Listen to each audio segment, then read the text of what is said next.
वाह कर देगी शायान को। अरे ताया, शहरीन को मना लेंगे या फिर तुम्हारे बाप को तुम्हारे अल्फाज और तुम्हारे अंदाज से बहुत सख्त धचका मिला है।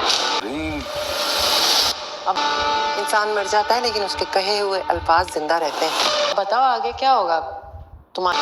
पहले शयान की हरकतें बर्दाश्त नहीं होती थी, मेरी बेटी पर कोई तबसरा करने से पहले अपने गिरबान में जरूर झांक लेना कि तुम नहीं पसंद वो जबान ढकी हुई है, उसे ढकी रहने दो। मेरे पास तो तुम इस घर में किस तरह से लाई गई हो।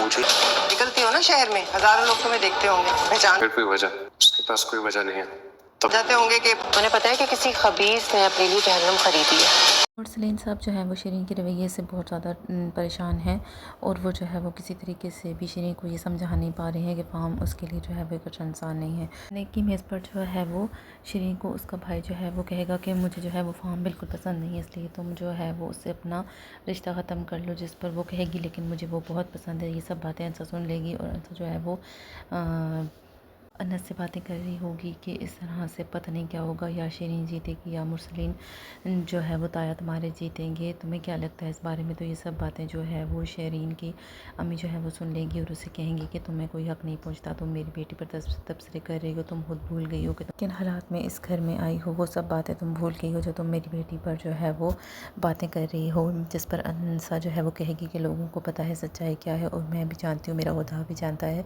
जल्दी उस इंसान को मैं पकड़ूंगी और उसे जो है वो मैं इबरत का निशाना बनाऊंगी। जिस पर जो है वो अनसा वहाँ से यूनिवर्सिटी चली जाती है और उसके पीछे अनस भी चला जाता है। शाम को जब घर आते हैं तो उसकी ताई उसे कहती है तुम अपनी बीवी को समझा लो, वो हद से ज़्यादा जो है वो बढ़ रही है। जिस पर जो है वो अनस उसे कहेगा कि जो बातें छुपी हुई हैं वो उसे छुपी रहने दें, आप जो है वो उससे इस सब करने पर मजबूर ना करें। अगर उसे पता चल गया कि शयान है सब के पीछे तो वो शयान को तबाह बर्बाद कर देगी।